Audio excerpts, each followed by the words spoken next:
আজকে আমি বানাবো একটি বর ও একটি বউ। চলে এসেছে বিয়ের সিজন। এইবারে শুরু হবে একের পর এক বিয়ে, পাশের বাড়ি বিয়ে, আত্মীয় স্বজনের বিয়ে, বিয়ের পর বিয়ে। আর তাই জন্যে আমি তৈরি করছি এই সিজনের ফেমাস বর বউ। তো বউ বানানোর জন্য আমি প্রথমেই বউয়ের শারীরিক গঠনটি তৈরি করে নিলাম। বিয়ে হয়তো প্রায় মাসেই হয়, কিছু মাস বাদ দিয়ে, কারণ আমাদের বাঙালি বিয়েতে কিছু মাস বাদ দেওয়া হয়, যেমন কার্তিক মাস, পৌষ মাস, ভাদ্র মাস, এই মাসগুলোতে বিয়ে হয় না। কিন্তু সব থেকে বেশি যে বিয়ে হয় অগ্রহায়ণ মাসে। অগ্রহায়ণ, মাঘ, ফাল্গুন এই মাসগুলিতে সব থেকে বেশি বিয়ে হয়। আর অগ্রহায়ণ মাস থেকে শুরু হয় বিয়ের সিজন। আমাদের বাঙালি বিয়েতে আমি প্রায় কনেকেই দেখেছি বিয়ের দিন আটপৌরে করে শাড়ি পরতে। কিছু কিছু কনে হয়তো একটু আলাদা পরে, কিন্তু প্রায় কনেই আটপৌরে স্টাইলেই শাড়িটি পরে এবং এটি দেখতেও ভালো লাগে।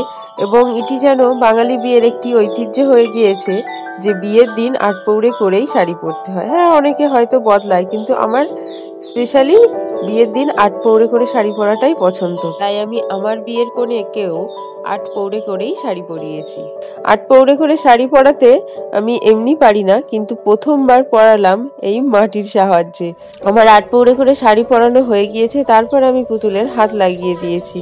দুই পাশে দুটি হাত পুতুল আমার তৈরি, শুধু বাকি আছে আমার কনের মুখে মেকআপটা করলেই হয়ে যাবে।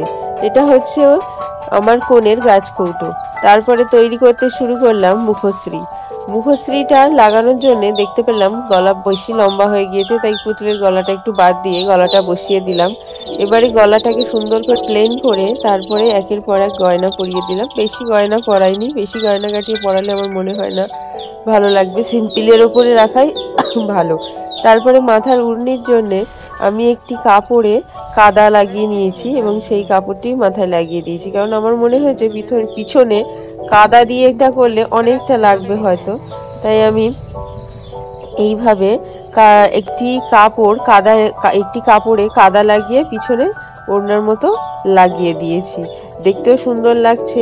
এই যে আমার পুতুল একদম তৈরি হয়ে গিয়েছে, একদম রেডি আমার বিয়ের কনের শুধুমাত্র এখন বর আসার পালা। বড় শিগগিরই চলেই আসবে। দেখুন আমার কনে একদম রেডি। আর এই যে চলে আসলো আমাদের বরমশাই। বর তৈরি করার সময় আমি তেমনভাবে ভিডিও করিনি। তো আমার বর কনে কেমন লাগলো অবশ্যই জানাবেন।